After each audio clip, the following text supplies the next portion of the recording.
এখন সুন্দৰ সমাজ গঢ় দিবৰ কাৰণে এটা সুন্দৰ মনৰ প্ৰয়োজন গতিকে মনতেই যদি শুদ্ধতা নাই তেতিয়া লাভ নাই ব্ৰাহ্মণসকলৰ এটা এইটো লক্ষণ আছিল যে তেওঁলোকৰ বাহ্যিক আৰু ভিতৰি শুদ্ধতা থাকিব লাগিব যিজন ব্ৰাহ্মণ হ'ব লাগিব শৌচম সম দম তপ শৌচম শান্তি ক্ষমাভাৱ আৰ্জৱম সৰলতা জ্ঞান শাস্ত্ৰীয় নলেজ থিয়ৰিটিকেল নলেজ আৰু বিজ্ঞান মানে ৰিয়েলাইজেশ্যন অনুভৱ মই জনাখিনি নিজে ৰিয়েলাইজ কৰিব পাৰিছোঁ নাই অনুভৱ কৰিব পাৰিছোঁ নে নাই উপলব্ধি কৰিব পাৰিছোঁ নাই আচৰণত আনিব পাৰিছোঁ নাই প্ৰেক্টিকেল কৰিব পাৰিছোঁ নে নাই আস্তিক্যম ঈশ্বৰমুখী হোৱা এই 9টা কোৱালিটি থাকিলেহে তেওঁক ব্ৰাহ্মণ নাম দিছিল গতিকে ব্ৰাহ্মণৰ কি কাম বুলি ক'লে তেওঁলোকে মূলতঃ শাস্ত্ৰীয় জ্ঞান আহৰণ কৰিব ব্ৰহ্মজ্ঞান আৰু বেলেগক এই জ্ঞানটো দিব এইটো ব্ৰাহ্মণৰ মূল কাম ক্ষত্ৰিয়ৰ কি কাম আছিল তিনিওটা জাতিৰ ৰক্ষণাবেক্ষণ শৌৰ্য তেজ ধৃতিৰ দক্ষ যুদ্ধে চাপি অপলায়নম দানম ঈশ্বৰ ভাৱচ্চ শাস্ত্ৰ কৰ্ম স্বভাৱজম অষ্টাদশ অধ্যায় 43 নম্বৰ শ্লোক গীতা ক্ষত্ৰিয়সকলৰ কাম আছিল তিনিওটা জাতিৰ ৰক্ষণাবেক্ষণ বৰ্তমান সময়ত যদি ক্ষত্ৰিয় কোন বুলি আপোনাক প্ৰশ্ন কৰে আপুনি ডাইৰেক্ট ক'ব পাৰিব যে ডিফেন্স পাৰ্চনেল পাৰামিলিটাৰী ফ'ৰ্চেছ পুলিচ প্ৰশাসন যাৰ কাৰণে আমি সুৰক্ষিত হৈ আছোঁ ৰাতি আৰামত শুব পাৰিছোঁ এইসকল ক্ষত্ৰিয় ৰক্ষণাবেক্ষণ দি আছে আমাক বৈশ্য কাক কৈছিল কৃষি গোৰক্ষ বাণিজ্যম বৈশ্যকৰ্ম স্বভাৱজম অষ্টাদশ অধ্যায় 44 নম্বৰ শ্লোক গীতা যোনে কৃষি কৰ্ম কৰিছিল গো পালন কৰিছিল বেপাৰ বাণিজ্য কৰিছিল আৰু তিনিওটা জাতিক খাদ্যৰ যোগান দিছিল সেইসকলক বৈশ্য নাম দিছিল আৰু শূদ্ৰ কোন পৰিচাৰ্যাত্মকম কাৰ্যম শূদ্ৰ চাপি স্বভাৱজম অষ্টাদশ অধ্যায় 44 নম্বৰ শ্লোক গীতা তিনিওটা জাতিক কায়িকভাৱে সহায় কৰিছিল ইয়াত কোনো উচ্চ কোনো নিচ নাই ইজন সিজনৰ পৰিপূৰক পাছত এয়া জন্মগত হৈ পেলাই উচ্চ নিচ ভেদভাৱ আহি গ'ল সেইকাৰণে মহাপুৰুষ মাধৱদেৱে ক'লে যে নহো জানা আমি 4 জাতি আমি সেই 4টা জাতিতে নপৰোঁ বৰ্ণ আশ্ৰম 4খনৰ কথা কৈছে আশ্ৰম প্ৰথম 25 বছৰলৈকে ব্ৰহ্মচৰ্য ব্ৰহ্মজ্ঞান লাভৰ কাৰণে কামনা বাসনাৰ পৰা আঁতৰি থাকি ঈশ্বৰ উপাসনা কৰি তেওঁ জ্ঞান আহৰণ কৰিব আধ্যাত্মিক জ্ঞান মই কোন ক'ৰ পৰা আহিলোঁ কি কৰা উচিত ক'লে যাম ভগৱান কি ব্ৰহ্ম কি পৰমাত্মা কি আধ্যাত্মিক জ্ঞানখিনি লাভ কৰিব আৰু তাৰ পাছত তেওঁ গাৰ্হস্থ্য ধৰ্মত প্ৰৱেশ কৰিবৰ কাৰণে উপযুক্ত হ'ব তেতিয়া তেওঁ গাৰ্হস্থ্য ধৰ্মত প্ৰৱেশ কৰিব পাৰিব কিন্তু গাৰ্হস্থ্য ধৰ্মত প্ৰৱেশ কৰাৰ পাছতো তেওঁ গোটেই জীৱনটো তেনেকৈ থাকিব দিয়া নাই আশ্ৰমৰ ধৰ্মত আছে তেওঁ 25 বছৰ গাৰ্হস্থ্য ধৰ্ম পালন কৰিব পাৰিব অতি 25 years প্ৰথম 25 বছৰ শিক্ষা আহৰণ কৰিলে জ্ঞান ল'লে তাৰপিছত 25 বছৰ গাৰ্হস্থ্য ধৰ্মত প্ৰৱেশ কৰি সন্তান জন্ম দিলে 50 বছৰত ভৰি দিয়াৰ লগে লগে তেওঁ ঘৰ দুৱাৰ বাদ দিব লাগিব বনলৈ গমন বানপ্ৰস্থ ষ্টাৰ্ট কিমান দিন 25 বছৰ পতি পত্নী লগত থাকিব একেলগে ঈশ্বৰ উপাসনা কৰিব বনত 75 বছৰ ভৰি দিয়াৰ লগে লগে পত্নীৰ লগতো কোনো কানেকশ্যন নাই নিজে নিজৰ কেনেকৈ মই পৰমাত্মাৰ লগত নিজক সংযোগ কৰিব পাৰোঁ সেই বিষয় লৈ তেওঁলোকে চিন্তা কৰিব শেষৰটো সন্ন্যাস সংগ সব ত্যাগ কৰি কেৱল অকলে পৰমাত্মাৰ লগত কানেকশ্যন কৰিবৰ কাৰণে তেওঁলোকে চেষ্টা কৰিব এইটো আছিলে নিয়ম 50 বছৰত বনলৈ যাব লাগিব কিন্তু যিটো আমাৰ গুৰুজনাই যিটো ধৰ্ম দিছে তেওঁ কৈছে যে দেৱৰ ঈশ্বৰ হৰি তান্ত মহা যত্ন কৰি লৈও এক শৰণ সাক্ষাৎ যাৰ ইচ্ছা মুখ্য পাইবে নালাগে দূৰক যাইবে আছে হৰি সবাৰো হিয়াত তা ঈশ্বৰ ইয়াত আছে যদি আকৌ বনত বিচাৰি যাবৰ কি প্ৰয়োজন আছে সেইকাৰণে মাধৱ পুৰুষে লিখিছে নহো জানা আমি 4 জাতি 4 আশ্ৰমী নহো আতি সেইকাৰণে ইয়ালৈ অনুবাদ কৰা নাই তে আমাৰ জাতি কি দাসৰো দাস তান দাস ভৈলো আমি একেবাৰে দাস তুমি আমাৰ স্বামী বছ এটাই জাতি সেইকাৰণে এইখন সমাজ পাইছে আজি ইয়াত উচ্চ নিচ জাতিভেদ নাই কোনো ক'ব নোৱাৰে এজন কোটিপতি এজন দিন দৰিদ্ৰ এজন জ্ঞানী এজন অজ্ঞানী নাই একো নাই সব সমান সব একেলগে বহিছোঁ এই সমাজখন যে দি গৈছে গুৰুজনাই এইটোৱে ডাঙৰ অৱদান ইয়াত উচ্চ নিচ জাতিভেদ নাই ধনী দুখীয়াৰ কথা নাই এই সমান সকল ভক্তি মাৰ্গত এইটোৱে বিশেষত্ব। অষ্টম স্কন্ধত আছে মনন্তৰ। 14জন মনু আৰু মনু পুত্ৰৰ বিষয়ে যদি জানিব বিচাৰে অষ্টম স্কন্ধ অধ্যয়ন কৰিব লাগিব। নৱম স্কন্ধৰ লক্ষণ হৈছে ঈশানু। ঈশ মানে শাসনকৰ্তা, ৰুলাৰ। ঈশ বুলি ক'লে যদিও ঈশ্বৰকে মানো, ঈশ মানে ঈশ্বৰক বুজাইছে, ঈশ্বৰ মানে আমি ভগৱানকে বুজোঁ, কিন্তু ঈশ শব্দৰ প্ৰকৃত অৰ্থ হৈছে শাসনকৰ্তা। যেনে নৰৰ ঈশ্বৰ নৰেশ্বৰ, ৰজাকো বুজায়। দেৱৰ ঈশ্বৰ দেৱেশ্বৰ, ইন্দ্ৰ। দৈত্যৰ ঈশ্বৰ দৈত্যেশ্বৰ, অসুৰৰ ৰজা। সেইসকলো ৰুলাৰ। কিন্তু সমস্ত জগতক যিজনে শাসন কৰি আছে সেইজনটো ঈশ। ঈশস্বৰূপে হৰি সৰ্বঘতে বৈঠ্য ঈশ্বৰ। সেইজন ঈশ্বৰৰ অনুৰাগীসকলৰ বিষয়ে, চন্দ্ৰবংশ সূৰ্যবংশৰ ৰজা মহাৰজাৰ বিষয়ে জানিব বিচাৰিলে নৱম স্কন্ধ অধ্যয়ন কৰিব লাগিব। তাতে আপোনালোকে ৰামায়ণৰ কথাও পাব। দশম স্কন্ধৰ লক্ষণ হৈছে নিৰোধ।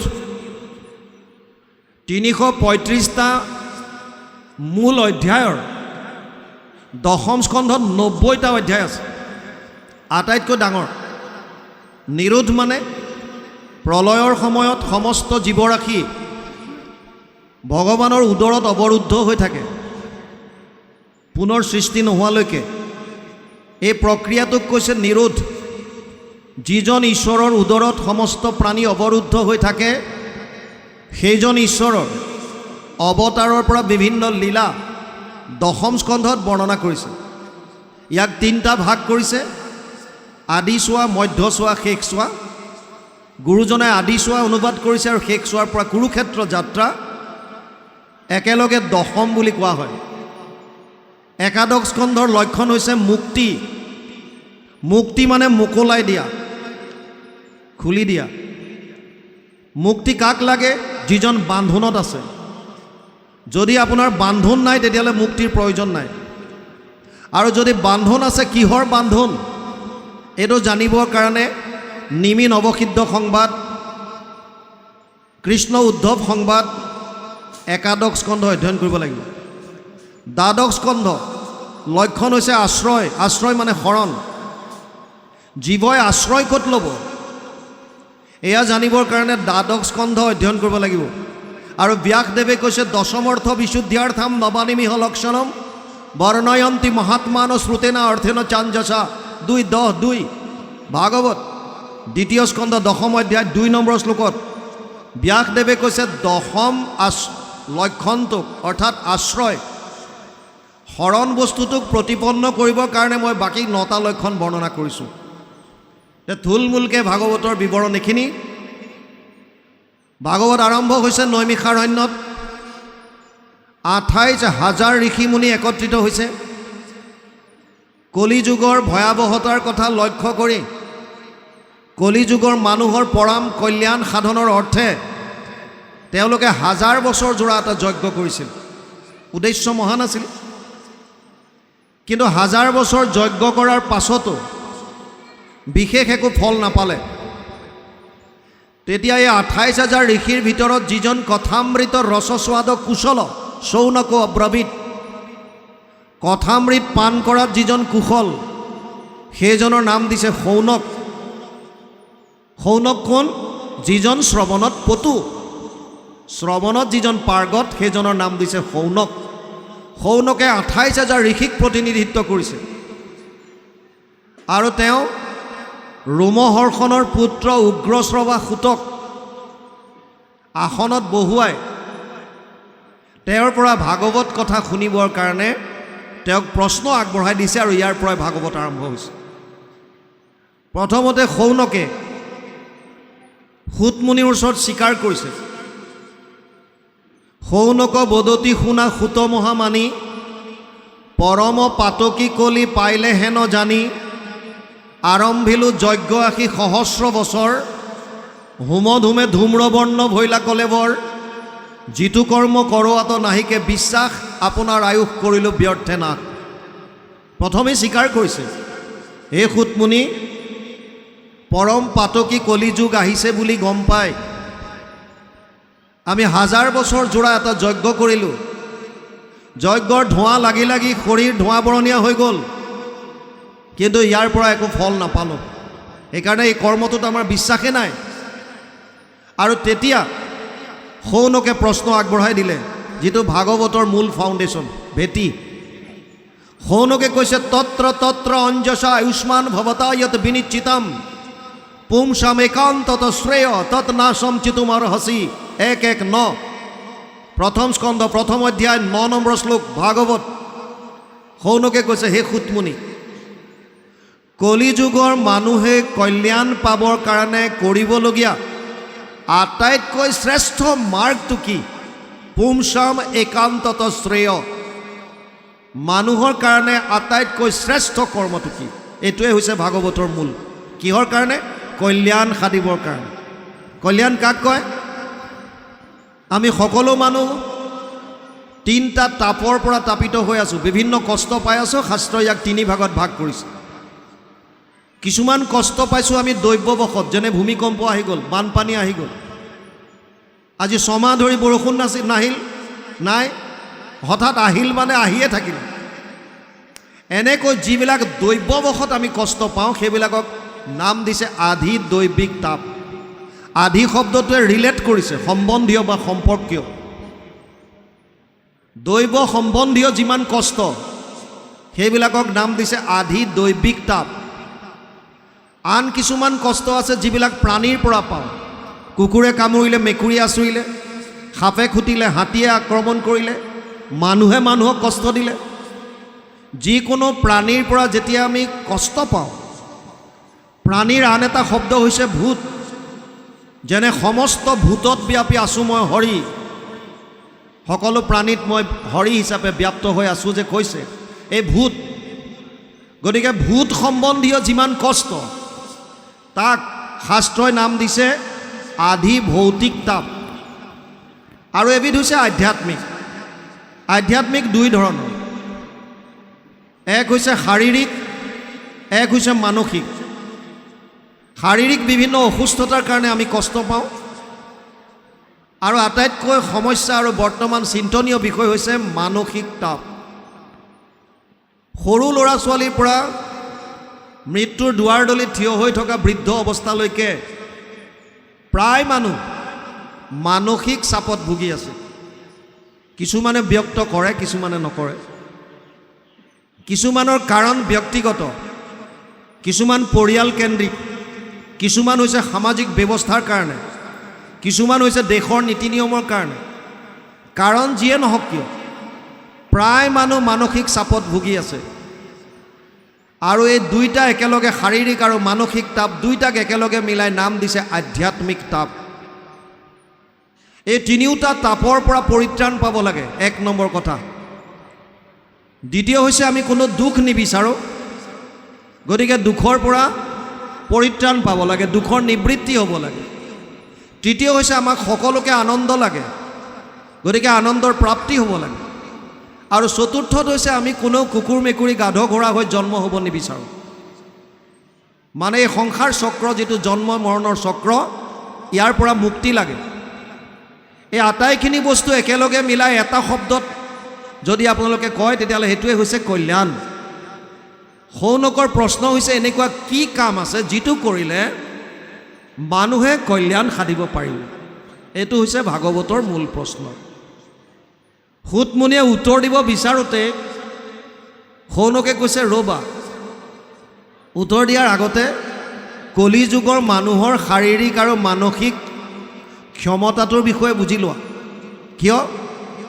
কাৰণ তুমি যিকোনো উপায় দিলে কলিযুগৰ মানুহে অৱলম্বন কৰিব নোৱাৰে। যদি সুতমুনিয়ে ক'লেহেঁতেন যে কোনোবাই যদি পৰম কল্যাণ সাধিব বিচাৰিছে, তেওঁলোকে 1000 বছৰ তপস্যা কৰক। এতিয়া কলিযুগৰ মানুহে 1000 বছৰ তপস্যা কৰিব পাৰিবনে নাই? কাৰণ ইমান দিন কোনো জীয়াই নাথাকে। সেইকাৰণে ভাগৱতত বৰ এটা ডাঙৰ কথা কৈছে, কলিযুগৰ মানুহৰ 8টা বস্তু কমিব, হ্ৰাস পাব। ততচ্ছ অনুদিনম ধৰ্মম সত্যম শৌচম ক্ষমা দয়া কালেন বলেন ৰাজন নংসতি আয়ু বলম স্মৃতি 12:2-1। দ্বাদশ স্কন্ধ 2 অধ্যায় 1 শ্লোক ভাগৱত। তাত কৈছে 8টা বস্তু কলিযুগৰ মানুহৰ হ্ৰাস পাব। প্ৰথম হৈছে ধৰ্ম, দ্বিতীয়ত আহিছে সত্য, তাৰ পাছত শৌচ, ক্ষমা, দয়া, আয়ুস, বল, স্মৃতি। 8টা বস্তু কলিযুগৰ মানুহৰ কমিব। আগতে যিটো শাৰীৰিক বল আছিল এতিয়া নাই, আগৰ যিখিনি স্মৃতি শক্তি আছিল এতিয়া সেইখিনি নাই, শাৰীৰিক যিখিনি ক্ষমতা আগতে আছিল বৰ্তমান নাই, আয়ুস কমি আহিল। সেইকাৰণে সৌনকে কৈছে প্ৰায়ে না অলপায়ুষ সভ্য কলৌ অস্মিন যুগে জনা মন্দ সুমন্দ মতয়ো মন্দিয় ভাগ্য হি উপদ্ৰতা। 1:10 প্ৰথম স্কন্ধ 1ম অধ্যায় 10 নম্বৰ শ্লোক ভাগৱত। সৌনকে কৈছে হে সুতমুনি, কলিযুগৰ মানুহৰ আয়ুস কম, প্ৰায়ে না অলপায়ুষ, অলপমান। কিমান আয়ুস? প্ৰহ্লাদে দৈত্য শিশুসকলক কৈছে পুৰুষৰ আয়ু 100 বৰিষ সাক্ষাৎ, তাহাৰ অৰ্ধেক যায় বিফলে নিদ্ৰাত। কলিযুগৰ মানুহৰ আয়ুস 100 বছৰ, আধাটো শুই থাকোঁতে যায়। 20 বৰিষ যায় বালক ক্ৰীড়াত, খেলা ধূলা কৰোঁতে 20 বছৰ, আৰু গাত কথা লগা নাই, সৰু হৈ আছে, কলেজ গৈছেহে। এনেকৈ থাকোঁতে 20টা বছৰ পাৰ হ'ল।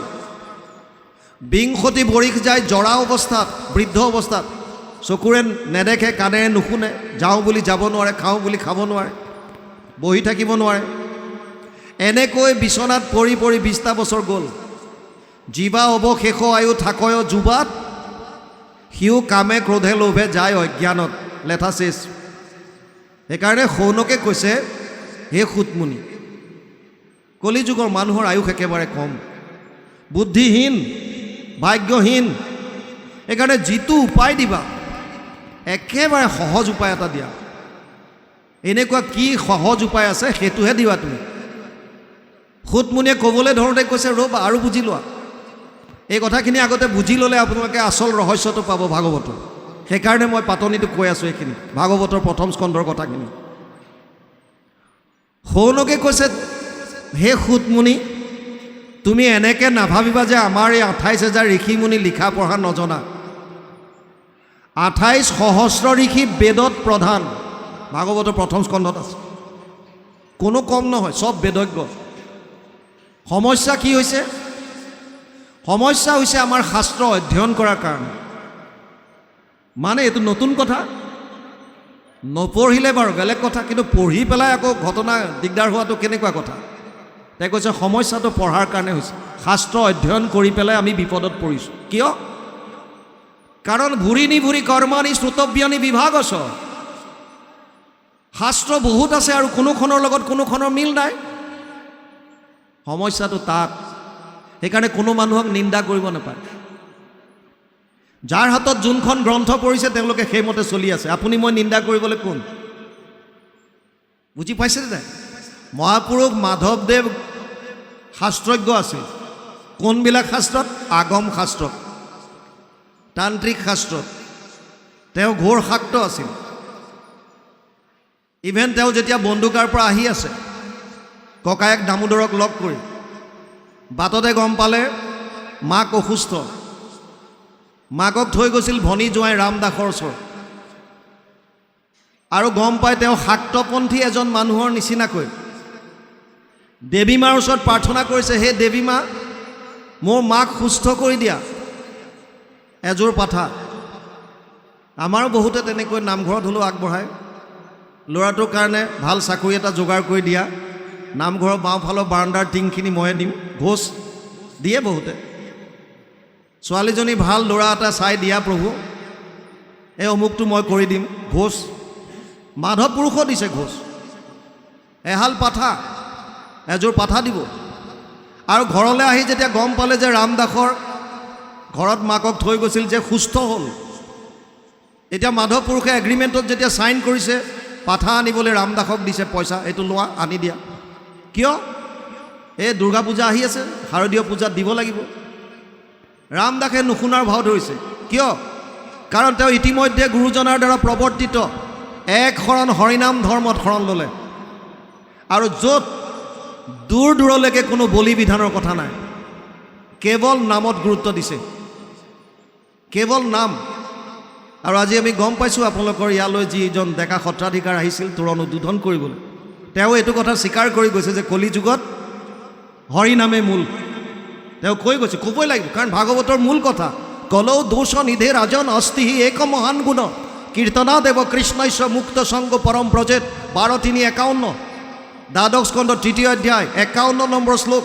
তাত লিখি থৈ গৈছে দোষৰ সাগৰ যদিও কলিযুগ, ইয়াৰ এটা মহান গুণ আছে, কি কেৱল কৃষ্ণৰ নাম কীৰ্তন কৰি পৰম গতি লাভ কৰিব পাৰে, ইয়াতকৈ সুবিধা একো নাই। ৰামদাসে গুৰুজনাৰ ওচৰত শৰণ লোৱাৰ কাৰণে ছাগলী আনি দিয়া নাই। ইফালে শাৰদীয় পূজা ওচৰ চাপিল, মাধৱ পুৰুষৰ ইচাত বিচাত লাগি আছে, পূজা আহি গ'লি ছাগলী আনি দিয়া নাই। আৰু এদিন খঙৰ ভমকত ভনী জোঁৱায়েকক ক'লে, হকৰা কুচিয়াৰ পো বুদ্ধিত পাগল, কিয় আনি নিদিয় পূজাৰ ছাগল। আৰু সেইদিনা ৰামদাসৰো খং উঠিল, আৰু খঙৰ ভমকত তেওঁ ক'লে মাধৱ পুৰুষক, আমাৰ আগত দেখাও বৰ চোট, শংকৰক লগ পাইলে হৈবি লোট সোট, তোৰ হাৱা উলিয়াব। কোন শংকৰ? মাধৱে সুধিছে। আছে এজন, যিজন শাস্ত্ৰজ্ঞ, যিজনে এক শৰণ হৰিনাম ধৰ্মৰ প্ৰৱৰ্তন কৰিছে, য'ত কোনো ধৰণৰ পূজা বলি বিধান এইবিলাক নাই, কেৱল নামত গুৰুত্ব দিছে। আচ্ছা, কিন্তু মই যে যিবিলাক শাস্ত্ৰ পঢ়িছোঁ সেইবিলাকতো আছে। তোৰ গুৰুৰ ওচৰলৈ মোক লৈ ব'ল। বোলে হ'ব, আজি বেলি লহিয়ালে কাইলৈ ওলাবা। আৰু পাছদিনা মাধৱ পুৰুষক লৈ গৈছিল। মাধৱ শাস্ত্ৰজ্ঞ, তেওঁ ভাবিছে যে মই শংকৰক সেৱা নকৰোঁ, হ'ব পাৰে তেওঁ শাস্ত্ৰজ্ঞ, ময়ো কম নহয়, আগতে তৰ্ক হ'ব। যদি হাৰি যাওঁ বেলেগ কথা, কিন্তু আগতীয়াকৈ মই সেৱা নকৰোঁ। আৰু মনত ভাবি গৈ আছে, কিন্তু যেতিয়া গৈ গুৰুজনাক ব্যাখ্যাৰ আসনত বহি থকা দেখা পালে, গুৰুজনাৰ যিটো শাৰীৰিক সৌন্দৰ্য, যিটো পাছত তেওঁ গুৰু ভতিমাত প্ৰকাশ কৰিছে, দৰশিত সুন্দৰ গৌৰ কলেবৰ জৈচন সুৰপৰ কাষ, সকল সভাসদ ৰঞ্জন জাকেৰি দৰ্শনে পাপ বিনাশ। মাধৱ পুৰুষে নিজে লিখিছে। তেওঁ ৰূপটো দেখাৰ লগে লগে সেৱা ল'লে। আৰু সুন্দৰ এজন যুৱক যেতিয়া আহিছে নামঘৰলৈ, গুৰুজনাই ভাল পাইছে, ৰামদাসক চিনি পাই সুধিলে, ৰামদাস এওঁ কোন? ৰামদাসে চিনাকি দিলে, ওলালগৈ তেওঁ বংশৰে মাক মনুমতী বাই ল'ৰা। অ' মনু বাই ল'ৰা। মাধৱ আহা, বহা। কি হ'ল? ৰামদাসে কৈছে, আপোনাৰ সৈতে তৰ্ক কৰিবলৈ আহিছে। কিহৰ ওপৰত? এওঁ কৈছে পাঠা ছাগলী আনি দিব লাগে, বলি দিব। আৰু মই কৈছোঁ এইবিলাকৰ কলিযুগত কাম নাই। এওঁ কৈছে শাস্ত্ৰত আছে, মই কৈছোঁ এয়া নাই। এতিয়া আপোনালোক দুজনে এইটো মীমাংসা কৰক। মাধৱ পুৰুষক গুৰুজনাই বহুৱালে। মনত কোনো দ্বেষ ভাৱ নাই, না মাধৱ পুৰুষৰ আছে না গুৰুজনাৰ আছে। কাৰণ খেলি মেলি তেওঁলোকৰ নিজৰ ব্যক্তিগত নহয়, খেলি মেলিটো শাস্ত্ৰত আছে। সেইকাৰণে দুইজনে যিখিনি শাস্ত্ৰ অধ্যয়ন কৰিছে তাক লৈ সন্মুখা সন্মুখী বহিছে। মাধৱ পুৰুষক ক'লে, মাধৱ তুমি কোৱা কি কি পাইছা? আৰু মাধৱ পুৰুষে যিমান শাস্ত্ৰ অধ্যয়ন কৰিছে তাৰ পৰা য'ত য'ত এই বলি বিধানৰ কথা আছে তেওঁ কৈ গৈছে। আৰু গুৰুজনাই ভাগৱতৰ উদ্ধৃতিৰে তাক খণ্ডন কৰি গৈ আছে। শেষত গুৰুজনাই ভাগৱতৰ পৰা এটা শ্লোক উচ্চাৰণ কৰিলে, যথা তৰুৰ মূলে নিচেচানেন তৃপ্যন্তি তদ স্কন্দ ভুজ উপশাখা প্ৰাণোপহাৰাচ্য যথেন্দ্ৰিয়ানাম তথা সৰ্ব অৰ্চনম অচ্যুতেজ্য। 4:31-14 চতুৰ্থ স্কন্ধ 31 নম্বৰ অধ্যায় 14 নম্বৰ শ্লোক ভাগৱত।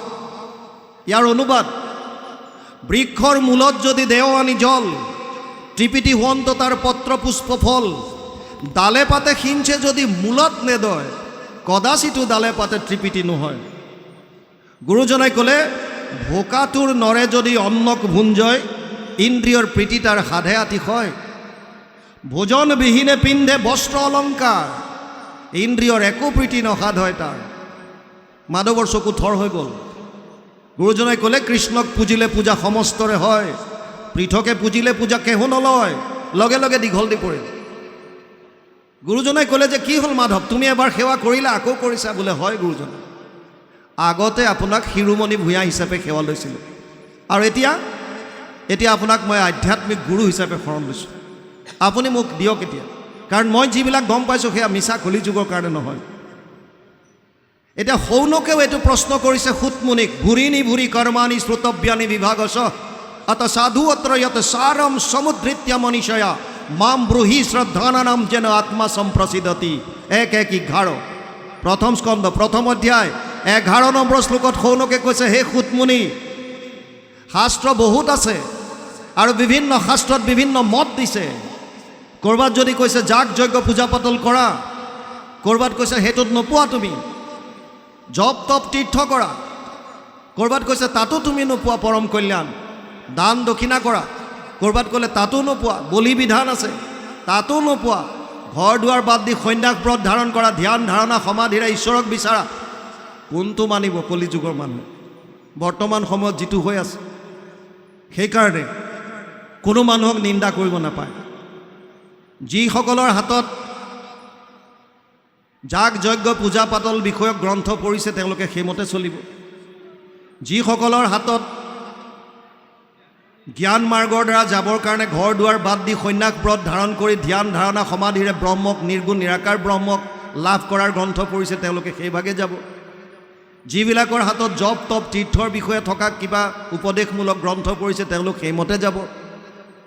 যেতিয়ালৈকে শাস্ত্ৰৰ উত্তম গীতা আৰু ভাগৱত মানুহৰ হাতত নপৰিব তেতিয়ালৈকে জীৱনৰ মাৰ্গ বিচাৰি নাপাব। কাৰণ শৌনকে এইটো আজিৰ পৰা 5,500 বছৰ আগতেই সুতমুনিক প্ৰশ্ন কৰি থৈছে যে বিভিন্ন শাস্ত্ৰত বিভিন্ন মত দিছে, কিন্তু সমস্ত শাস্ত্ৰৰ সাৰ মৰ্মটো কি এইটো তুমি আমাক কোৱা। আৰু সেইটোৱে ভাগৱতৰ মূল ভেটি।